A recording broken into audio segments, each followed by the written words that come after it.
नमस्कार। मौलाना साद से जुड़ी खबर आ रही है। मौलाना साद के 2 रिश्तेदार कोरोना पॉजिटिव पाए गए हैं।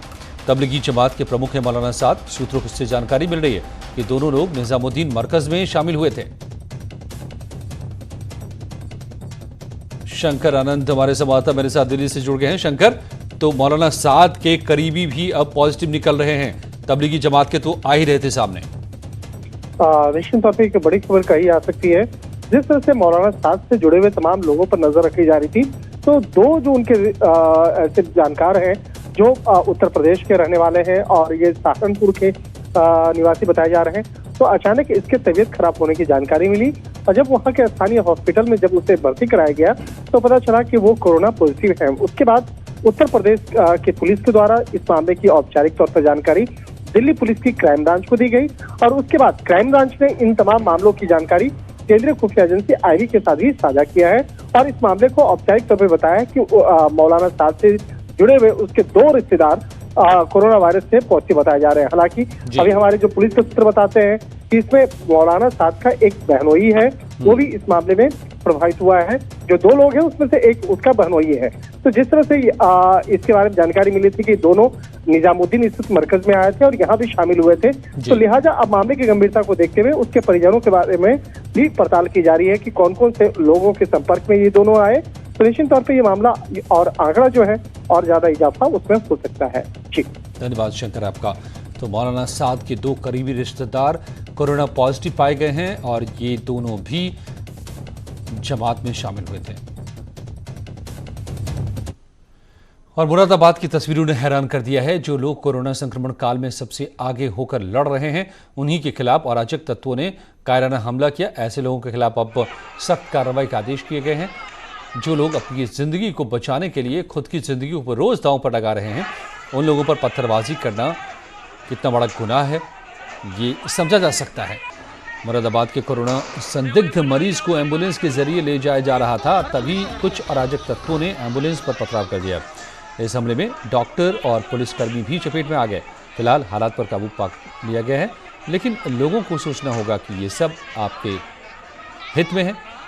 क्या आप अगर डॉक्टर काम करना बंद कर दें, पुलिस काम करना बंद कर दे, ना बचाए तो क्या होगा?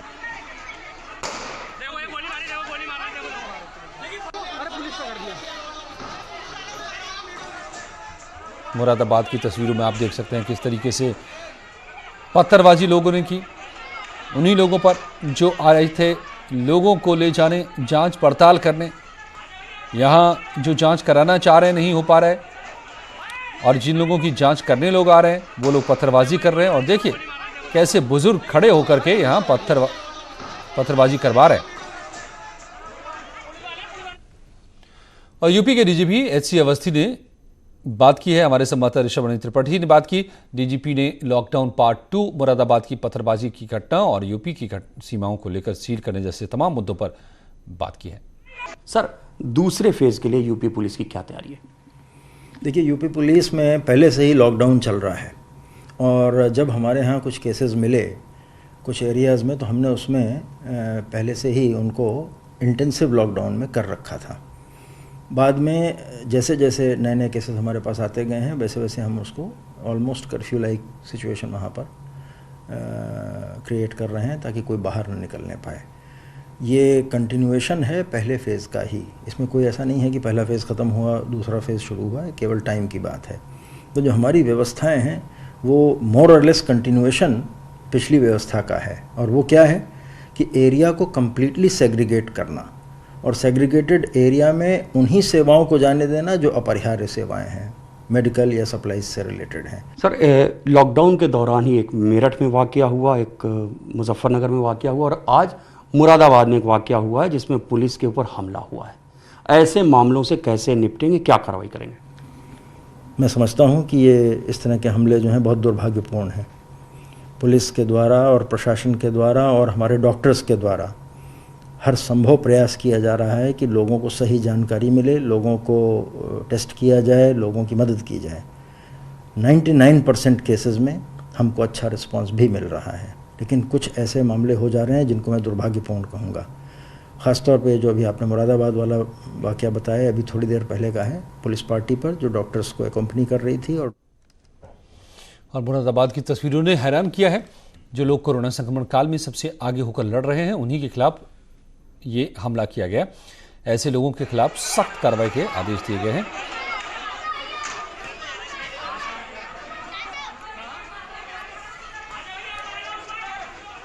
तो आपकी जिंदगी को जो बचाने के लिए लड़ रहे हैं, उन्हीं के ऊपर पत्थरबाजी करना, ये किसके हक में है?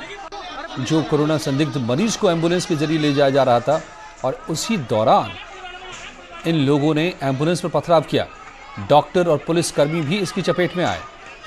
हालांकि हालात पर अब काबू पा लिया गया है, मगर सवाल है कि ये लोग क्या कर रहे हैं।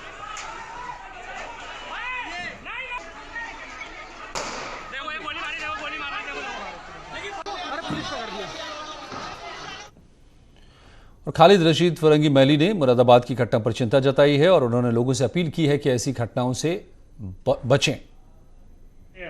खतरनाक माहौल में ये लोग अपनी जानों पर खेल करके, इनके भी बीवी बच्चे हैं, इनके भी माँ बाप हैं, किसी की परवाह ना करके, बल्कि ये लोग अपनी जानों पर खेल करके हम लोगों की मदद के लिए आ रहे हैं, आम जनता की मदद के लिए आ रहे हैं।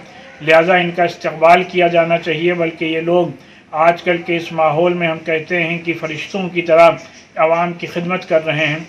लिहाजा जिन लोगों ने भी ऐसा हमला किया है, वो कतई तौर पर उसको जायज़ नहीं ठहराया जा सकता है।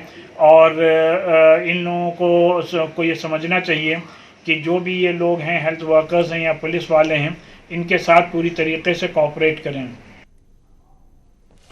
फरीद शमसी हमारे संवाददाता मेरे साथ जुड़ गए हैं मुरादाबाद से। फरीद, तो अब तक क्या कार्रवाई हुई है? ये कौन लोग हैं? क्या इनकी पहचान कर ली गई है?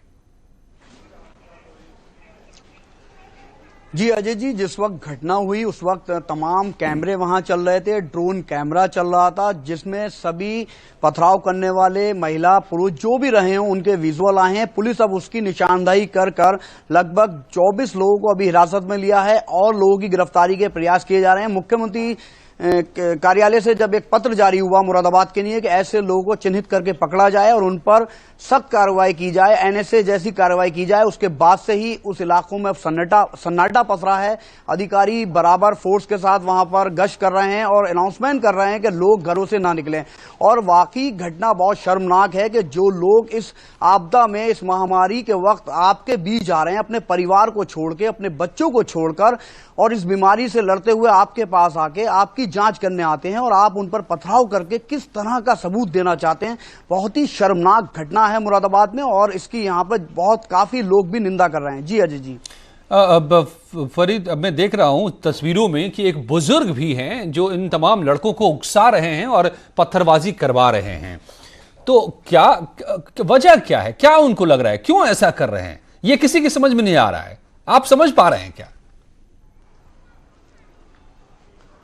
जी अजय जी, लोगों में जल्दबाजी बहुत है मुरादाबाद में। जब पुलिस ने और स्वास्थ्य विभाग की सर्विलांस टीम ने उन लोगों को चिन्हित किया जो कोरोना पॉजिटिव मरीज के संपर्क में आए थे, उनका पूरा एक डिटेल लेकर जब उन्हें क्वारंटाइन किया, अब पुलिस है, सीमित संसाधन है, इतने लोगों को ट्रेस करके पूरी रात पूरे दिन मेहनत की जा रही है। तो रात के 3 बजे एक परिवार को जब क्वारंटाइन सेंटर लेकर जाया गया तो उन्होंने एक वीडियो वायरल किया कि हमें ना खाने को मिला है, ना दूध मिला है। ये वीडियो पूरे शहर में वायरल हो गया। इसके बाद लोगों को लगा कि जब कोई क्वारंटाइन सेंटर जाता है तो उसकी वहां पर अनदेखी की जाती है, उसे खाने को नहीं मिल रहा है। लेकिन किसी ने यह नहीं सोचा कि रात के 3 बजे क्या मिल सकता है उसे खाने के लिए। और जब आज एक क्वारंटाइन करने के लिए एक परिवार को लेने जब स्वास्थ्य विभाग की सर्विलांस टीम पुलिस के साथ पहुंची तो लोगों ने इसी वीडियो को आधार बनाते हुए पथराव शुरू कर दिया। जी जी, ये लोग समझ नहीं रहे हैं और खुद के साथ ही ये कितना बड़ा गलत काम कर रहे हैं। इससे नुकसान सबसे ज्यादा उन्हीं का होगा और अब तो रासू का भी लगाया जा रहा है। धन्यवाद फरीद आपका पूरी जानकारी के लिए। लौटते हैं कुछ ही पलों में।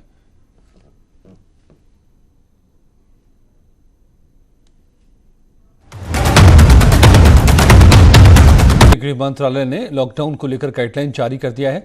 इस गाइडलाइन के मुताबिक खेती से जुड़ी दुकानें खुली रहेंगी, साथ ही खेती से जुड़ी मशीनों के आने जाने पर छूट रहेगी। रेल, हवाई यात्रा, बस यात्रा और मेट्रो सेवा 3 मई तक बंद रहेंगी। School, college, mall, gym, cinema hall, school शिक्षण संस्थान, कोचिंग सेंटर भी बंद रहेंगे। बैंक की शाखाएं, एटीएम और पोस्ट ऑफिस खुले रहेंगे। इस लॉकडाउन के दौरान अगर कोई व्यक्ति क्वारंटीन का उल्लंघन करता है तो उसके खिलाफ आईपीसी की धारा 188 के तहत कार्रवाई होगी। दुपहिया वाहनों पर सिर्फ एक व्यक्ति के चलने की छूट है। इमरजेंसी के हालात में 4 पहिया वाहन में ड्राइवर के साथ एक व्यक्ति के चलने की छूट है। वहीं सार्वजनिक स्थानों पर थूकने पर जुर्माना लगेगा। सामूहिक कार्यक्रमों पर रोक जारी रहेगी। ये गाइडलाइन 20 अप्रैल के बाद ही लागू होगी।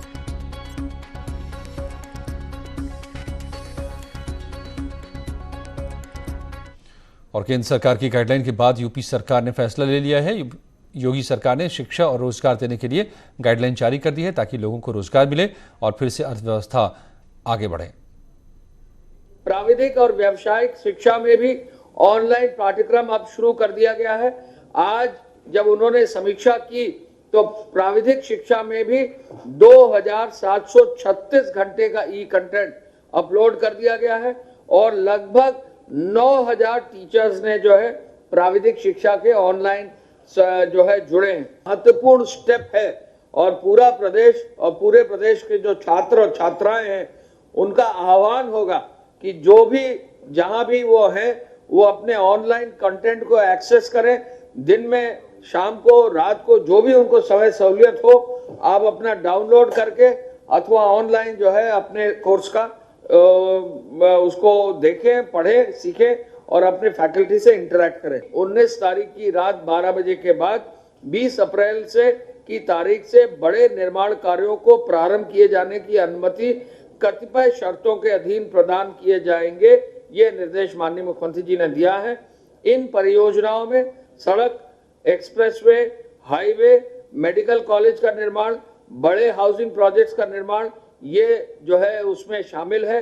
इसके साथ साथ वहीं विद इन दी परिसर जो है उनके रहने और खाने पीने की व्यवस्था हो, जिससे कि कहीं किसी को बहुत मूवमेंट करना ना पड़े।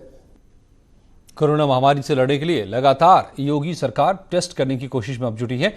कोरोना टेस्ट बढ़ाने के लिए मेक इन यूपी का सहारा मिलने वाला है। इस बात को यूपी सरकार के मंत्री सिद्धार्थनाथ सिंह ने बताया है।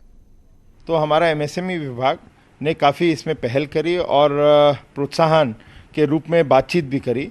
कुछ यूनिट्स हैं जो नोएडा में एक यूनिट है और एक लखनऊ में, जिन लोगों ने ये रैपिड टेस्टिंग किट तैयार कर लिया है और एक जो नोएडा वाले हैं उनको पूना से उसका अप्रूवल भी मिल चुका है। अब आईसीएमआर में रजिस्टर्ड होना है। तो उन लोगों को किस प्रकार से हम लोग यहाँ पर उसकी परचेज़ कर सकें। एक तो जब परचेज़ की बात कर रहा हूँ तो उसकी जो प्राइसेस होंगी, उम्मीद करता हूँ मैं कि वो जो चाइना या कहीं और से आने वाली हैं उनसे कहीं ना कहीं ज़्यादा सस्ती होंगी, क्योंकि मेक इन यूपी है, मेक इन इंडिया है और वो अब हम लोग को जल्द से जल्द अप्रूव हो जाएंगी। आज भी हम लोगों ने 0 से शुरू किया था टेस्टिंग का, आज 3,000 कर रहे हैं यूपी में, मगर ये और बढ़ सके तो और लाभ मिलेगा। और तबलीगी जमात से फैले संक्रमण का नतीजा अब दिखाई देने लगा है। सदर बाजार में 12 लोग पॉजिटिव मिलने के बाद आज 31 लोगों में कोरोना की पुष्टि की खबर आने से हड़कंप मच गया। अब तक 300 मीटर के दायरे में 51 लोग पॉजिटिव पाए गए हैं। लगातार सरकार सतर्कता बरत रही है ताकि लोगों को कोरोना के संक्रमण से बचाया जा सके।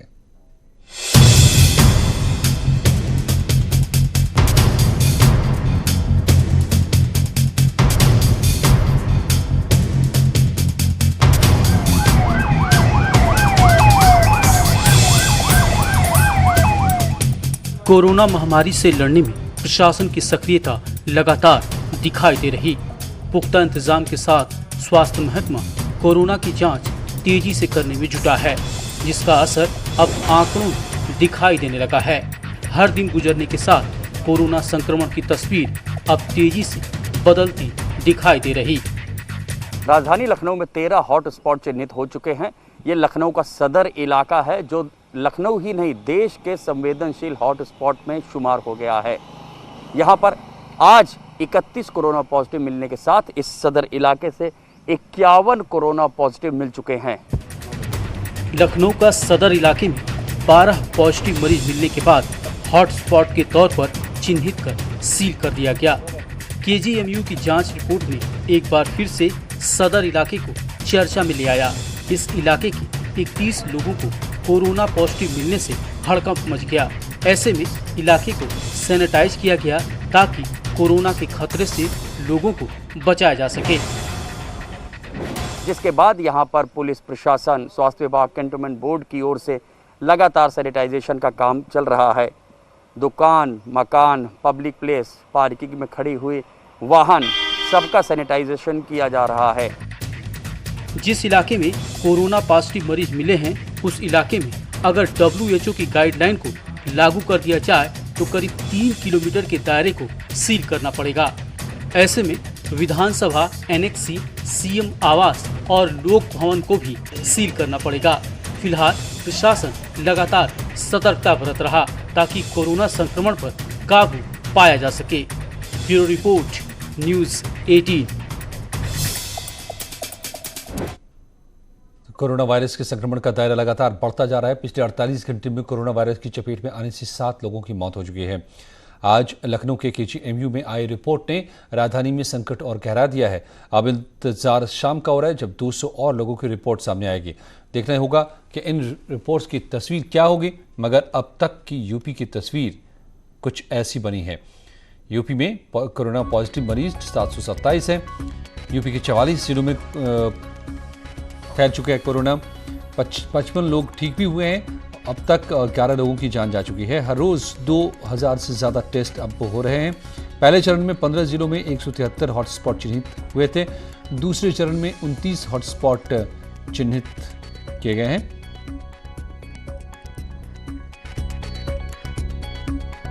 तो 15 जिलों में 173, दूसरे चरण में 29 हॉटस्पॉट सामने आए हैं। देश में कम्युनिटी ट्रांसमिशन का कोई मामला नहीं आया है। लखनऊ में 31 लोगों में कोरोना की पुष्टि हुई है। पीलीभीत में कोरोना का एक भी केस नहीं है अभी। आगरा में कोरोना मरीजों की संख्या लगातार बढ़ रही है। अब तक आगरा में 49 हॉटस्पॉट चिन्हित किए जा चुके हैं, लेकिन अब 9 हॉटस्पॉट को सामान्य लॉकडाउन में तब्दील कर दिया गया है। इन इलाकों में अब लोगों को सामान्य लॉकडाउन में जीने का हक मिला है। फैसले के बाद अब 40 हॉटस्पॉट बचे हैं। आगरा में पारस हॉस्पिटल सबसे बड़ा हॉटस्पॉट के तौर पर सामने आया है, क्योंकि इस इलाके से सबसे ज्यादा कोरोना पॉजिटिव मरीज मिले हैं। उत्तर प्रदेश में सबसे ज्यादा कोरोना पॉजिटिव केस आगरा में आए हैं और आगरा में 40 हॉटस्पॉट चिन्हित किए गए हैं। पहले 49 थे, लेकिन 9 निष्क्रिय कर दिए गए हैं। तो आप देख सकते हैं ये पारस हॉस्पिटल के पास का इलाका है और चेतावनी जारी करते हुए इसे सील कर दिया गया है।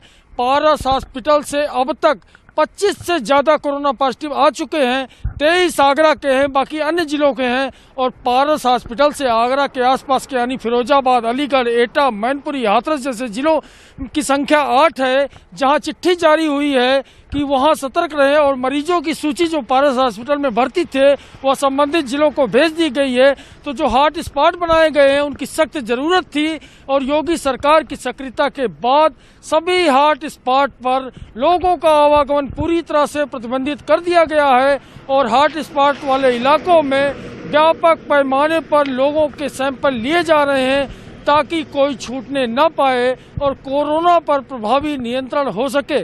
कैमरामैन बंटी के साथ हिमांशु त्रिपाठी, न्यूज़ 18 आगरा। कुछ ही पलों में जारी है खबरों का सिलसिला।